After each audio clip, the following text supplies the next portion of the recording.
Her world dissolved into rain and despair on the shoulder of that forgotten highway. One moment, Elara was nursing her ancient sedan toward a fragile hope hundreds of miles away. The next, a terminal clunk under the hood plunged her into a terrifying silence, broken only by the wind's mournful cry and the hiss of dying steam.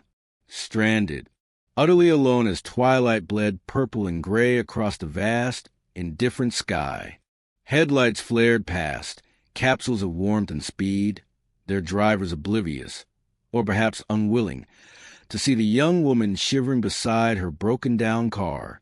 Earlier, a nearby diner, a greasy beacon in the gloom, had offered only cold shoulders and colder words, looks that judged her second-hand coat, voices laced with weary suspicion.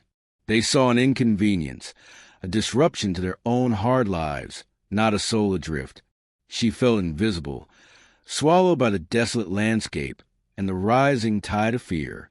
Hope felt like a dying ember in the relentless downpour. She couldn't possibly fathom it then, huddled against the cold metal, but the next pair of headlights slowing on the horizon carried more than just illumination. They carried a connection, an act of grace so profound it would not just rescue her from the night, but fundamentally reshape the entire trajectory of her life, proving kindness could bloom in the most barren of places. Elara's life had always felt like navigating upstream against a relentless current. She poured her soul, vibrant with colors the world often seemed too great to notice, onto canvases stacked against the walls of her cramped apartment. These paintings, born from keen observation and a deep well of empathy, capturing the fleeting beauty in a weary commuter's gaze, the resilience in a weed pushing through cracked pavement, the quiet dignity of forgotten things, rarely found buyers. Survival meant juggling part-time jobs that chipped away at her painting time and barely stretched to cover rent and the cheap acrylics she used sparingly. Just weeks ago, the worn linoleum floors and chipped mugs of the neighborhood cafe, her latest source of meager income, had vanished when the owner abruptly shuttered the business, leaving her with dwindling savings that evaporated like morning mist. This trip, this long, uncertain journey in her temperamental car, was a leap of faith fueled by desperation. An old art school acquaintance, now vaguely successful in the distant city of Riverwood, had mentioned a potential mural commission, a maybe, a whisper of possibility. It felt less like an opportunity and more like a final, frantic grasp for air before the undertow of defaulted rent and abandoned dreams pulled her under for good. She remembered the almost ritualistic care with which she'd placed her portfolio on the passenger seat. Its scuffed edges held not just sketches and paintings, but tangible pieces of her spirit, evidence of her persistent belief in finding light in shadowed corners. It was a belief she tried to live by. Despite her own fatigue after long shifts, she'd often help Mrs. Gable on the third floor haul heavy grocery bags up the stairs, sharing a few moments of conversation that seemed to brighten the elderly woman's lonely afternoons. She'd leave small, encouraging notes tucked into library books she returned, hoping to spark a smile in the next reader. She craved connection, believed in the simple power of truly seeing another person. Yet here, on this lonely ribbon of asphalt cutting through fields lying fallow under the bruised twilight, she felt profoundly unseen, erased by the indifference of the landscape and the people who passed through it. The air itself seemed heavy with neglect, the peeling paint on a distant farmhouse a metaphor for her own fraying hopes. This wasn't a place that opened its arms easily to strangers. The car hadn't just failed. It had convulsed, a mechanical death rattle that left an echoing silence in its wake. Elara's hands clenched the steering wheel, her knuckles turning white as a wave of pure panic washed over her. Not now. Please, not here, not now. She pleaded silently with the inert machine. She turned the key again, rewarded only by that mocking, useless click. Outside, the rain began to fall harder, turning the dusk into a premature, gloomy night. She fumbled with the hood latch, the metal cold and slick beneath her trembling fingers. Lifting it revealed a greasy, incomprehensible tangle of hoses and wires. The acrid smell of burnt oil and the sight of dark fluid coating the engine block confirmed her deepest fear. This wasn't a simple fix. This was catastrophic. Deflated, she lowered the hood gently, as if comforting a dying friend. Her phone, predictably, showed no signal bars. No service. Just a mocking emptiness of digital isolation. Hope dwindled further. She tried flagging down the few cars that passed. One swerved slightly, accelerating away as if she posed threat. Another slowed, bathing her in harsh headlights, the driver's face obscured, but their suspicion palpable, before speeding off into the rain-streaked darkness. Defeated, a knot tightening in her stomach, she locked her car, a gesture that felt utterly absurd in this desolate place, and began the long, wet walk back toward the faint glow she'd seen earlier. The gas station diner emerged in the mist like a tired ship run aground. Its neon sign, "Eat," flickered sporadically, casting a pale, unsteady light on the puddled tarmac.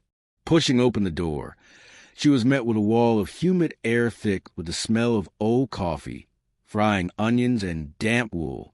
A few figures were scattered inside, truckers nursing mugs at the counter, a couple hunched in the booth, their conversation low and muted.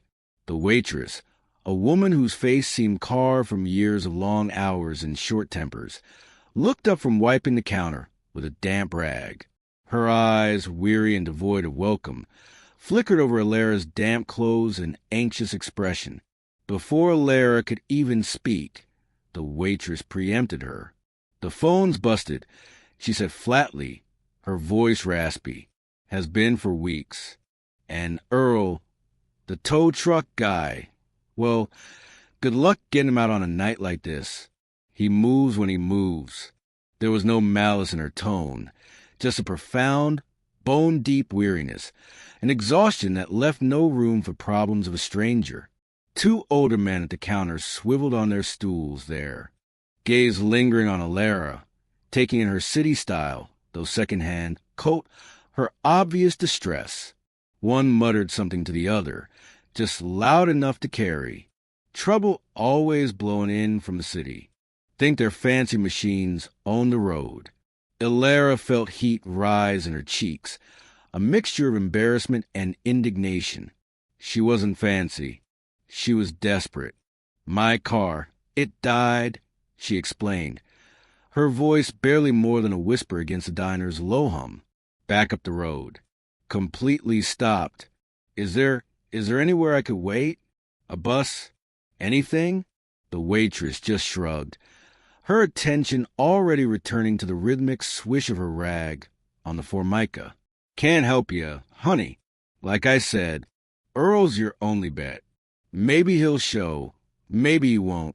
No offer of shelter from the rain, no suggestion to wait inside, just a wall of dismissal built, perhaps, from their own struggles, their own ingrained distrust of outsiders who breeze through, leaving their problems behind. The message was clear: you're not our problem. Elara retreated, the unspoken rejection stinging more sharply than the biting wind she stepped back into. She felt a profound, crushing loneliness, the kind that sinks into your bones. Trudging back towards the silent metal corpse of her car, each step felt heavier than the last. The rain plastered her hair to her face, cold rivulets tracing paths down her neck. The world felt immense, hostile, and utterly devoid of warmth or welcome. Hope was a forgotten language. Night had fully claimed the sky now, an inky canvas pricked by distant, indifferent stars obscured by thick clouds. The rain had settled into a steady, miserable soaking. Elara huddled against the driver's side door of her car, trying to find some meager shelter from the wind that whipped across the open fields. Her teeth chattered uncontrollably, a deep chill settling into her marrow. Every pair of headlights approaching felt like a potential lifeline, a spark of possibility in the oppressive darkness. But each time, the light would swell, rush past with a whoosh of displaced air and a spray of muddy water, and then recede, leaving her feeling even more isolated and more abandoned. Tears welled, hot and stinging against her frozen cheeks. Was this really happening? Was she going to spend the entire night out here, vulnerable, freezing, utterly alone? The thought sent a fresh wave of panic through her. Then, a different quality of light pierced the gloom. Not the frantic glare of vehicles rushing somewhere important, but the calm, steady beams of a car moving with deliberate slowness. It was a high-end sedan, dark and sleek, its polished surface reflecting the raindrops like scattered diamonds. It pulled onto the shoulder with a quiet confidence, stopping a respectful distance ahead of her broken-down vehicle. The engine emitted a low, powerful hum, a sound of effortless competence that was the antithesis of her own car's final gasps. The rear window, deeply tinted, glided down with ghost-like silence. Elara instinctively tensed, pulling her thin coat tighter, her heart pounding a nervous rhythm against her ribs. Who would stop now? What could they possibly want? A silhouette resolved against the soft ambient light within the car. An older man, perhaps late 50s or early 60s. Silver hair neatly trimmed, the collar of a crisp shirt visible beneath a tailored jacket. He looked directly at her, and it was his eyes that arrested her fear for a moment. They weren't predatory or dismissive. They held a calm, observant quality, and something else, a surprising depth, a hint of quiet melancholy beneath the composed surface. There was no judgment in his gaze, only a steady, waiting presence. Trouble? His voice reached her over the drumming rain, quiet, cultured, yet carrying an unmistakable note of genuine concern that felt startling after the diner's indifference. Elara hesitated. Years of navigating precarious situations, of being warned about accepting help from strangers, especially men in expensive cars on deserted roads, screamed caution. Her mind flashed with imagined scenarios, worst-case possibilities. She clutched her portfolio case, its familiar weight a small anchor in the storm of her anxiety. But the alternative, spending the night exposed to the elements, to whoever else might come along, was unthinkable. And his eyes, they seemed trustworthy, somehow steady. "My car," she began, her voice thin and trembling, partly from cold, partly from nerves. It's broken down. I think the engine's seized." The man listened without interruption, his expression thoughtful. He asked a couple of brief, practical questions. Had it made any noises before stopping? Had she checked the oil? His tone indicating competence, not suspicion. Then he stated simply, "This is no place to be stranded. The weather's worsening, and the nearest town with reliable services, Oakhaven, is a good 40 miles from here. I happen to be driving through Oakhaven myself. Allow me to give you a ride." Elara stared, momentarily stunned by the directness, the simplicity of the offer. A ride? Just like that?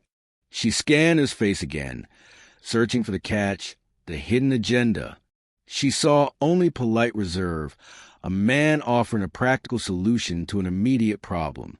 Her ingrained distrust warred with the bone-chilling cold and the sheer relief of potential rescue.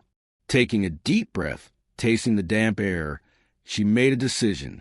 "Okay," she said, the word barely audible above the wind. "Yes, thank you. Thank you so much." He gave a slight, almost imperceptible nod, a gesture of acknowledgement rather than effusive warmth. "Let me help you with your belongings." He emerged from the car, effortlessly opening a large, sturdy black umbrella that seemed to swallow the rain. He moved with an efficiency that suggested he was accustomed to taking charge, but his movements were unhurried, respectful. He helped her retrieve her worn backpack and her precious portfolio from the back seat of her car, handling the scuffed case with surprising gentleness, as if he understood its value beyond its appearance. As she slid into the passenger seat, the plush leather felt impossibly soft, the sudden warmth of the car's interior a physical shock, a benediction. The heavy door closed with solid, reassuring thud, sealing out the hostile night. The wind, the rain, the crushing weight of her predicament seemed, for a moment, to recede. The interaction had been brief, almost formal, yet underscored by an undeniable current of unexpected decency, a quiet act of kindness offered without fanfare on a dark and desolate road. The car's interior was a haven of quiet luxury. Polish would gleam softly in the dim dashboard light, the scent of expensive leather mingling with a fainter, more personal aroma, perhaps old books, or the subtle trace of pipe tobacco. It felt controlled, ordered, yet not sterile. Tucked discreetly into a side pocket, almost hidden, Elara noticed a small, silver-framed photograph. It showed a woman with laugh lines around her eyes, smiling warmly at the camera. Propped near the navigation screen was a child's drawing, rendered in bright, exuberant crayon strokes, a lopsided house, a smiling sun. These small, personal artifacts humanized the imposing vehicle, offering tiny glimpses into the life of the man beside her. He introduced himself quietly as he expertly merged back onto the highway. His name was Julian Vance. He drove with a relaxed competence, the powerful engine a barely audible murmur, the ride incredibly smooth over the rain-slicked asphalt. For several minutes, silence filled the car, punctuated only by the hypnotic rhythm of the windshield wipers clearing arcs across the glass. Elara felt a surge of awkwardness. What was the protocol here? What did one say to the wealthy stranger who had materialized out of the storm like a figure from fable? She felt intensely aware of her damp clothes, her probably streaked makeup, her own insignificance in the face of his apparent affluence. Julian broke the comfortable silence first, his voice calm and measured. Headed somewhere important? The question was gently put, curiosity rather than interrogation. Elara found herself relaxing fractionally, the tension in her shoulders easing slightly. Trying to be, she admitted, a small, wry smile touching her lips for the first time in hours. To Riverwood, I'm an artist. There was the potential commission. She gestured toward the portfolio resting by her feet, its present a tangible link to her identity beyond stranded motorist.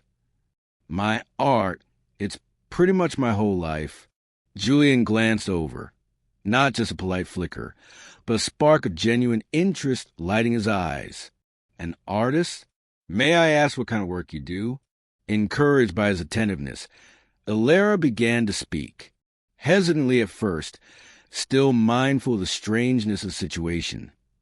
But then her natural passion took over. She described her attempts to capture the soul of the city. Not the grand landmarks, but the quiet moments, the overlooked details. The way sunlight fell across a brick wall, the intricate patterns of rust on an old fire escape, the fleeting expressions on the faces of strangers caught in a moment of private thought. She spoke of her fascination with resilience, with the unexpected beauty that could be found even in decay or hardship. She didn't dwell on her poverty, but she spoke honestly about the challenges, the constant struggle for materials, for time, for recognition, the gnawing self-doubt that accompanied every rejection. Yet, underlying it all was a fierce, undeniable compulsion to create, to translate her vision of the world onto canvas. Julian listened with quiet intensity. He didn't interrupt, save for asking insightful questions that revealed he was truly absorbing what she said. He asked about her influences, about the feelings she hoped to evoke in viewers. He seemed to understand the language of art, the drive behind it. He, in turn, offered small, carefully curated fragments about himself. He mentioned traveling this particular route periodically, for reasons he termed personal. He spoke briefly, almost abstractly, about the demands of running a large, complex business, the long hours, the weight of responsibility, the subtle isolation that sometimes accompanied success. There was no complaint in his tone, just a statement of fact. Yet Elara sensed an undercurrent of weariness, a hint that his gilded world might have its own shadows, its own forms of loneliness. They discover surprising overlap in their appreciation for an obscure impressionist painter known for melancholic cityscapes. They found themselves agreeing on the oddly comforting sound of rain against a window pane. In the bubble of warmth and quiet conversation, an unlikely connection began to thread itself between them, a fragile bridge spanning the vast gulf of their differing circumstances. Elara realized she was still shivering slightly, a residual chill deep in her bones despite the car's efficient heating system. Julian noticed too. Without making a fuss, he reached smoothly into the back seat and produced a folded scarf. It was incredibly soft, made of dark charcoal cashmere. "Here," he said simply, passing it to her. "Put this on. You're still cold." The gesture, matter-of-fact yet thoughtful, warmed her more than the luxurious fabric itself. As the lights of Oakhaven began to appear in the distance, shimmering through the rain, Julian didn't just prepare to drop her at the edge of town. He navigated toward the entrance of the Oakhaven Grand Hotel, the most reputable and undoubtedly most expensive lodging in the area, a place Elara wouldn't even dream of affording. "I'll see about getting your car towed to Miller's garage first thing tomorrow," he stated, already pulling out a sleek smartphone. "They're reliable, and I'll arrange a room for you here for the night. You need proper rest after this ordeal." Elara started protest, overwhelmed by his generosity, words of thanks and refusal tumbling over each other in her mind. But before she could articulate them, Julian was already speaking quietly and authoritatively into his phone, making arrangements with a calm efficiency that suggested this was entirely normal for him. He ended the call, then turned to her as he pulled up under the hotel's covered entrance. He retrieved a simple, elegant business card from his wallet and handed it to her. "Julian Vance," it read, followed by a phone number and an email address under the name Vance Enterprises. "Call this number in the morning. Ask for Sarah, my assistant. She'll coordinate the tow truck details with you and the garage." And he paused, meeting her eyes directly, his expression serious but kind. "Please, let me know if there is anything else you need." The offer hung in the air, broad and undefined, filled with a generosity that felt both staggering and slightly bewildering. He held her gaze for a moment longer, a silent acknowledgement passing between them.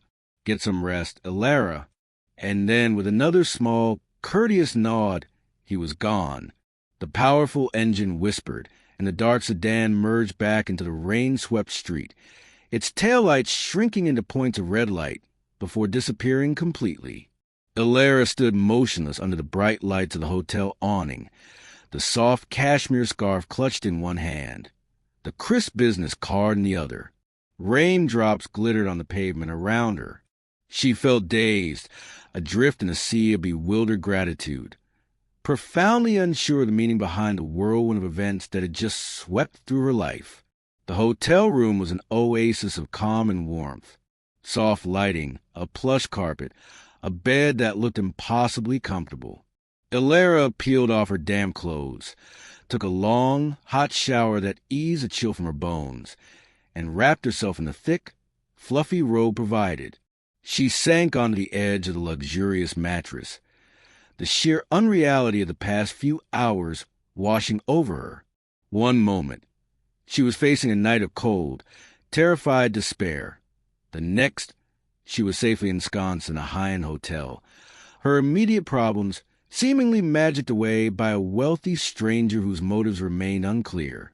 Gratitude warred with a lingering sense of disbelief. Sleep eventually claimed her, heavy and dreamless, born of pure physical and emotional exhaustion. Morning arrived with shafts of pale sunlight, slicing through a gap in the heavy curtains. With the light came the returning weight of reality. Her car, Riverwood, the commission, the fragile hope that had propelled her on this journey now seemed shattered beyond repair. She called the garage Julian had mentioned Miller's. The mechanic's voice on the other end was polite, but blunt. Yep, we got the tow call from Mr. Vance's office this morning. Picked up your sedan off Route 12. Sorry to say, ma'am, but the engine's completely seized. Looks like it threw a rod. She's done for. Not worth fixing. Not on a car that age. The words landed like stones in her stomach. Irreparable. Her only means of transport, her mobile symbol of fragile independence, was gone. Riverwood felt like it was on another planet now. How could she possibly get there? And even if she did, how would she manage without a vehicle? How would she get home?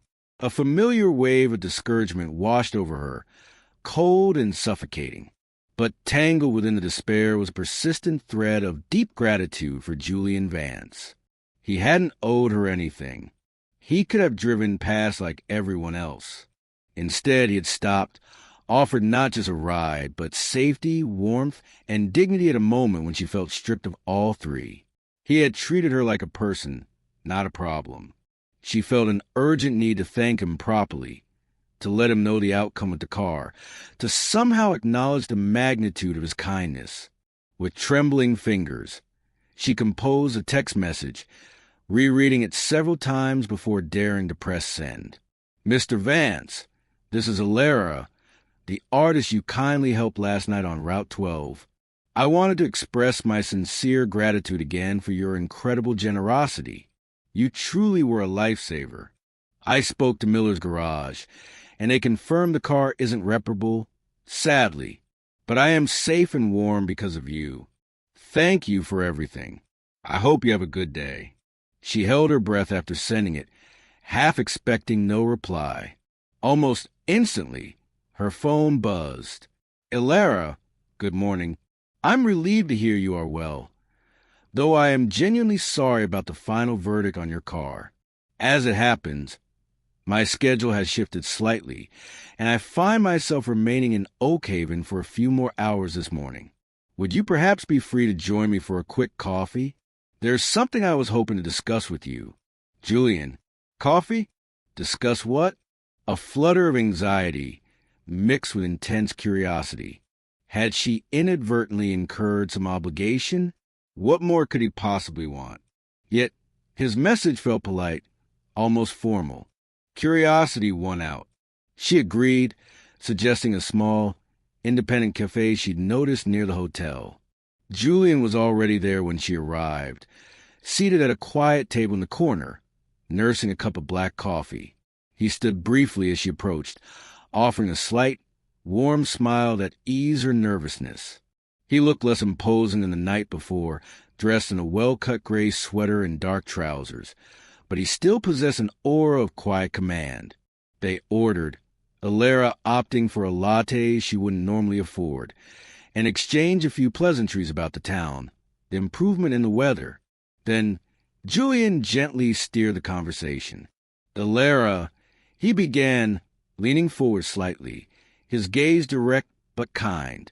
I feel I should be more transparent about my reasons for being on that particular stretch of road last night, and perhaps why your situation struck such a chord with me.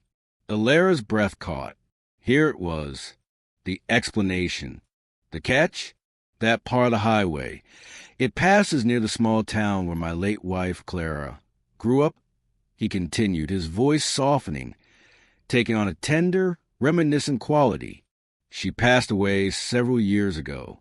Clara, she was an artist too, a painter, fiercely talented, driven, but she faced tremendous obstacles early in her career. Financial struggles that felt insurmountable, people who dismissed her ambitions, a constant battle for resources and recognition. He paused, his gaze distant for a moment, perhaps seeing a memory. Hearing you speak last night, Elara, about your own work, your passion for finding connection and beauty in the everyday, the challenges you face, it was like hearing an echo of her voice, her spirit. When I saw you standing there beside your car, looking so determined despite the rain and the circumstances, the resemblance in spirit was uncanny. Elara felt a lump forming in her throat, an unexpected surge of emotion connecting her to this woman she'd never met. And then Julian went on, "There's something else. After Clara's passing, I wanted to create a legacy that reflected her passion, something that could help others who shared her talent and faced similar struggles.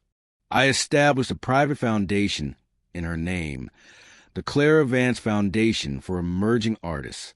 Its sole purpose is to identify and support talented artists, particularly those whose work explores themes of empathy, human connection, resilience, the very things you spoke about so eloquently last night." He reached into the slim leather briefcase resting beside his chair and retrieved a simple, elegantly designed brochure, placing it carefully on the table between them. The Vance Foundation. Elara stared at the name, her mind struggling to connect the dots. "My decision to stop wasn't just about offering a ride. Elara, our conversation confirmed something I felt instinctively when I first saw you. Your perspective, your dedication, the soul I hear in your description of your work. It's precisely the kind of artistic voice the Foundation exists to nurture." He looked at her directly then, his eyes holding a mixture of seriousness and profound kindness. "Elara, on behalf of the Foundation, I would like to offer you a significant grant, substantial enough to replace your car, secure a dedicated studio space, and cover your living and material expenses for 1 full year. This would allow you the freedom to focus entirely on developing your art without the constant pressure of financial survival. The grant also includes access to mentorship, myself included if you wish, and connections within the gallery world." The world tilted. The quiet chatter of the cafe, the clink of cups, the aroma of coffee, it all receded into a distant, muffled roar. Elara stared at Julian, then down at the brochure, then back at his earnest face. Grant, studio, full year, mentorship. The words hung in the air, shimmering, unreal. It felt like a dream, a beautiful, impossible dream conjured from the rain and despair of the previous night.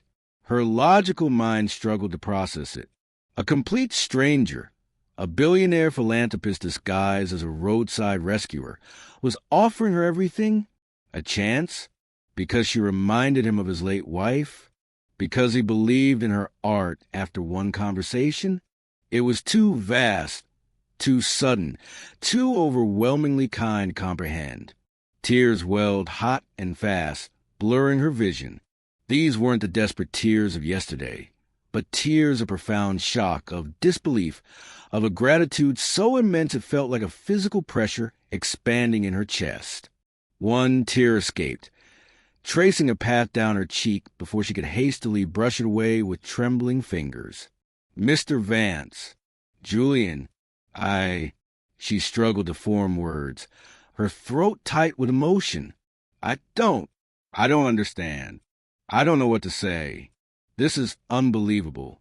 "Believe it, Elara," Julian said softly, his voice gentle, understanding dawning in his eyes as he witnessed the depth of her reaction. "It's entirely real. But why?" she whispered, the question raw with vulnerability. "Why me? You barely know anything about me." Julian offered a small, sad smile, tinged with warmth. "Sometimes, Elara, you encounter someone and there's a recognition, a connection that transcends the usual ways of knowing someone. I heard the integrity in your voice last night, the clarity of your vision. I saw the resilience etched in your posture, even when things seemed hopeless. And honestly," he paused, looking down at his hands for a moment before meeting her gaze again.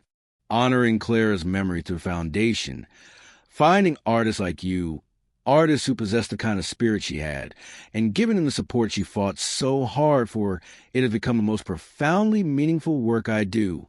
It connects me to her, and it connects me to the world in a way my business dealings never could." He shared a brief anecdote then, about Clara sketching designs on napkins in cheap diners because she couldn't afford proper paper, about her fierce determination painting in a drafty, unheated attic room during a brutal winter. The parallels to Elara's own quiet struggles were startling, forging an unexpected, poignant bond across time and circumstance. This isn't charity, Elara, he emphasized, his tone becoming gently firm. Please understand that. Think of it as an investment by the foundation in undeniable talent, in artistic potential, in the belief that the kind of art you create, art that seeks connection, that illuminates the human spirit, is vitally important. It matters. Elara finally found her voice again, though it still quivered with the aftershocks of emotion. "Thank you," she said, the simple words feeling utterly inadequate, but carrying the full weight of her heart. "Thank you not just for the staggering opportunity, but for truly seeing me. Last night, standing on that road, I felt completely invisible, like I didn't matter. You stopped. You listened. You treated me with kindness when others didn't. You saw something worth helping." A quiet understanding settled between them, deeper than words. The grant was life-changing, yes, but the validation, the profound gift of being seen and believed in after feeling so overlooked, resonated just as deeply. In the unassuming warmth of a small-town cafe, over cooling cups of coffee, an extraordinary act of generosity had unfolded, transforming despair into dazzling possibility, all sparked by a chance encounter, a shared memory, and the enduring power of human empathy. Months melted into a year unlike any Elara had ever known. The constant, grinding anxiety about bills, about survival, slowly receded, replaced by the focused energy of creation. Her studio, located in a converted warehouse space in Riverwood. The city she'd finally reached, not in her dying sedan, but driven by the purpose Julian's offer had ignited, was filled with light and the evocative scent of oil paint and stretched canvas. Sunlight streamed through the tall industrial windows, illuminating works in progress that spoke with newfound confidence and depth. Canvases depicted scenes of urban resilience. Portraits captured the quiet dignity of working hands. Landscapes found beauty in the overlooked corners of the city. Her style remained uniquely hers, focused on empathy and connection, but now imbued with a bolder technique and a wider emotional range, freed from constraints of scarcity. The commission that had drawn her towards Riverwood in the first place had materialized, leading to other opportunities. A respected local gallery had taken notice, offering her a solo exhibition. The opening night had been a blur of faces, conversations, and the astonishing sight of small red sold dots appearing beside several of her paintings. She bought a modest but reliable car, solid and dependable. She still lived simply, pouring most of her resources back into her art, but the crushing fear was gone. The Vance Foundation grant had provided the crucial financial runway, but Julian Vance's involvement had transcended mere funding. He had become a genuine mentor and, unexpectedly, a friend. They communicated regularly, emails, occasional phone calls, even a few visits when his business travels brought him nearby. He offered insightful critiques, strategic advice about navigating the art world, and valuable introductions. But their conversations often strayed beyond art, touching on life, loss, and the pursuit of meaning. Elara learned more about Clara, seeing faded photographs, hearing stories of her passion and struggles, feeling an ever-deepening connection to a woman whose legacy had so profoundly impacted her own life. In turn, Julian seemed to find a measure of solace and purpose in nurturing Elara's talent, seeing echoes of Clara's spirit flourishing. The memory of that cold, rainy night on the highway never faded, nor did the sting of the indifference she'd encountered at the diner. But the experience hadn't hardened her. It had deepened her empathy. She made a conscious effort to pay forward the kindness she had received. She started volunteering at a community art center, teaching workshops to underprivileged youth, sharing her skills and encouragement. She made a point of truly seeing the people she encountered, the tired cashier, the lonely person on the bus, the struggling musician play on the street corner, offering a smile, a kind word, a small gesture of acknowledgement. She understood, with a clarity forged in her own experience, that sometimes the smallest act of seeing someone truly validating their presence could be a lifeline. Julian's decision to stop his car that night hadn't just been a rescue. It had been a catalyst, setting in motion a ripple effect of positive change.